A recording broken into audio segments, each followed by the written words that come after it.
நண்பர்களே, தோழர்களே வணக்கம்.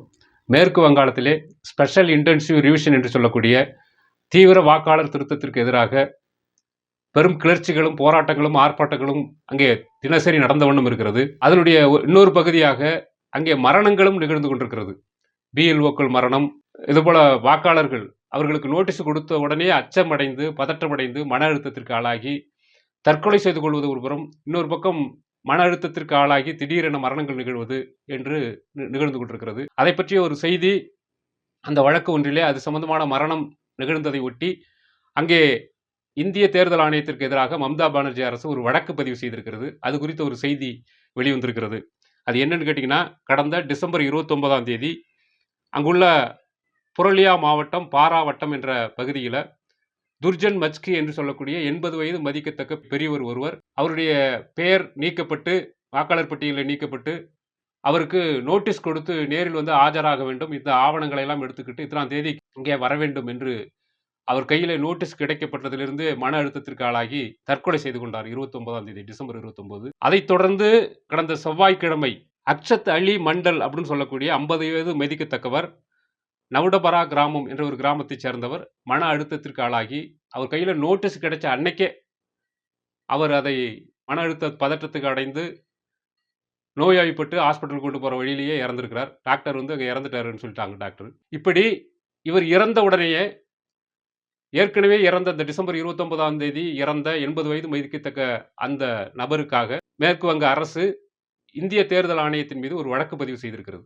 அதாவது தேர்தல் ஆணைய அதிகாரிகள் பெயர்களை குறிப்பிடாமல் பொதுவாக இந்திய தேர்தல் ஆணைய அதிகாரிகள் மாநில தேர்தல் ஆணைய அதிகாரிகளுக்கு எதிராக அந்த வழக்கு பதிவு செய்யப்பட்டிருக்கிறது. இந்த 2 சம்பவங்கள் மட்டுமல்ல, இதுவரை 50க்கும் மேற்பட்டவர்கள் பிஎல்ஓக்கள் பொதுமக்கள் என்று அச்சமடைந்து தற்கொலை செய்து கொண்டு மன அழுத்தத்திற்கு ஆளாகி மாண்டு போனவர்கள் பலர். இந்த சம்பவங்கள் எதை காட்டுகிறது அப்படின்னா, இன்னைக்கு பலரும் என்ன சொல்றாங்க அப்படின்னு கேட்டால், நாங்கள் குடியுரிமையை பறிக்கவே எஸ்ஐஆர் தமிழகமே ஒத்துழைக்காதே என்ற பிரச்சாரத்தை நாங்கள் எடுத்து சென்ற பொழுது, இதெல்லாம் நடக்குமா, குடியுரிமை போய் பறிப்பாங்களா, இது வந்து மிகையாக நீங்கள் பேசுகிறீர்கள், இது தவறானது, இதுக்கெல்லாம் நடக்கிறதுக்கு வாய்ப்பு இல்லை, போய் உங்களுடைய பேரை பதிவு செய்யறதுக்கான வேலையை செய்யுங்க என்று சில நல்லவர்கள் நல்ல மனம் படைத்தவர்கள் ஆலோசனை சொன்னாங்க. பிஜேபி காரணங்க கடுமையாக பங்களாதேஷ் போ பாகிஸ்தான் போ என்று இழிவுபடுத்தினார்கள். சில நேர்மையானவர்கள் நல்லவர்கள் என்று சொல்லக்கூடியவர்கள் இப்படி பேசிக்கிட்டு இருந்தாங்க. அவர்கள் நல்லவர்கள் தான், சமூகத்தை நேசிக்கக்கூடியவர்கள் தான், படித்தவர்கள் தான். ஆனால் பாசிசத்தை பற்றி அடியோ கொனையோ தெரியாதவர்களாக அவர்கள் இருக்கிறார்கள் என்பதுதான் யதார்த்த உண்மை. இன்றைக்கு 2000 முஸ்லிம் மக்களை கொலை செய்த மோடி, அதற்கு காரணமான மோடி இன்றைக்கு பிரதமராக இருக்கிறார். பல 100 ஆண்டுகளாக வழிபட்டு வந்த பாபர் மசூதி இன்றைக்கு இடித்து தரைமட்டமாக்கப்பட்டு ராமர் கோயில் அதே இடத்தில் கட்டப்பட்டிருக்கிறது. இதையெல்லாம் கற்பனை செய்து பார்த்திருப்போமா? இதுதான் பாசிசம். ஆக இன்றைக்கு ஈவரக்கமற்ற முறையிலே நாம் நினைத்து கூட பார்க்க முடியாத அளவிற்கு பாசிசம் ஏறி தாக்கி வருகிறது, செயல்படுத்தி வருகிறது.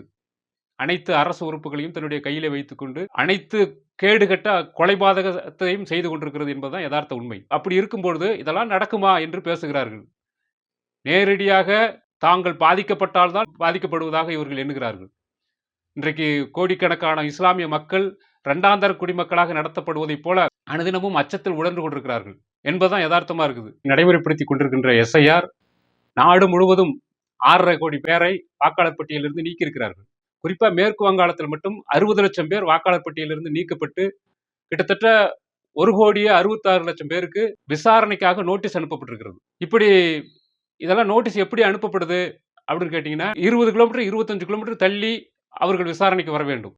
எல்லாம் ஒரே இடத்துக்கு அந்தந்த இடங்கள்ல அந்தந்த வாக்குச்சாவடி மையங்களிலே ஆவணங்களை கொண்டு வர சொல்றது இல்ல. 20 கிலோமீட்டர் 25 கிலோமீட்டர் மையப்படுத்தி ஒரு இடத்துக்கு வரவழைக்கிறார்கள். இதன் மூலமாக பல்வேறு வகையிலே மன உளைச்சலுக்கு ஆளாகிறார்கள் மக்கள். அவர்கள் வாங்கக்கூடிய ஆவணங்கள் எந்த ஆவணங்கள் என்பதை அதிகாரிகள் குறித்து கொடுப்பதில்லை, எந்த விவரங்களையும் சொல்வதில்லை. அவர்கள் வந்து யாருடைய பெயர் எப்படி தவறுதலாக நீக்கப்பட்டிருக்கிறது என்பதை அந்த பூத்தில் அந்த வாக்குச்சாவடி மையங்கள் எழுதி ஒட்டுவதில்லை.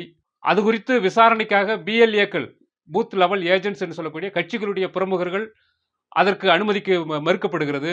இப்படி பல்வேறு வகையிலே மக்கள் விவரம் தெரியாமல் அலைகடிக்கப்பட்டுக் கொண்டிருக்கிறார்கள் அப்படிங்கிறது தான் யதார்த்த உண்மை. அது மட்டுமல்ல, மேற்கு வங்காளம் என்பது இன்றைக்கு பங்களாதேஷிலிருந்து ஊடுருவி விட்டார்கள், முஸ்லிம்கள் மொத்த மேற்கு வங்காளத்தையும் கைப்பற்ற போகிறார்கள், அதனுடைய டெமோகிராஃபியா மாறுகிறது, மொத்தமே முஸ்லிம் மாநிலமாக மேற்கு வங்கம் மாறப்போகிறது என்பதுதான் அமித்ஷாவினுடைய பிரச்சாரம், என்பதுதான் மோடியினுடைய பிரச்சாரம், பிஜேபி காரர்களுடைய பிரச்சாரம். இப்படி அனுதினமும் அங்கே வந்து பல பேரும் சட்டவிரோத குடியேறிகள் என்று எல்லா இஸ்லாமியர்கள் மீதும் முத்திரை குத்தப்படுகிறது. அந்த அச்சத்தில் வாழ்ந்து கொண்டிருக்கிற மக்கள் இப்படி பதற்றத்திலையும் மன அழுத்தத்திற்கும் ஆளாகி செத்து மடிந்து கொண்டிருக்கிறார்கள் என்பதுதான் யதார்த்த உண்மை. ஆக இன்றைக்கு எந்த விதமான சட்ட விதிமுறைகளையும் கடைபிடிக்கப்படாமல் பாசிசம் அரங்கேறி கொண்டிருக்கிறது.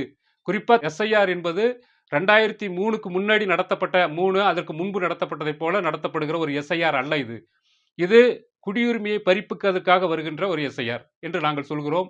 அதை பற்றி தான் இந்த இயக்கத்தை எடுத்திருக்கிறோம். நாங்கள் இது குறித்து வெளியீடுகள் எல்லாம் கொண்டு வந்திருக்கிறோம், பிரச்சாரம் செய்து கொண்டிருக்கிறோம். ஆகவே இன்றைக்கு எங்கிருந்தோ வந்த தேர்தல் அதிகாரிகள் காலங்காலமாக இந்த நாட்டிலே உழைத்து இந்த நாட்டை கட்டி எழுப்பிய விவசாயிகள், தொழிலாளர்கள், உழைக்கின்ற மக்கள், பல ஆண்டுகளாக ஓட்டுக்களை செலுத்தி இந்த அரசியல்வாதிகளை தேர்வு செய்த இந்த மக்கள், அவர்களுடைய வாக்குரிமை இன்றைக்கு பறிக்கப்படுகிறது, குடியுரிமை பறிக்கப்படுகிறது. நீ யார் என்று காலங்காலமாக வாழ்ந்து வந்த இந்த மக்களை பார்த்து உன்னுடைய ஆவணங்களை கொடு என்று மிரட்டுகிறார்கள் அதிகாரிகள்.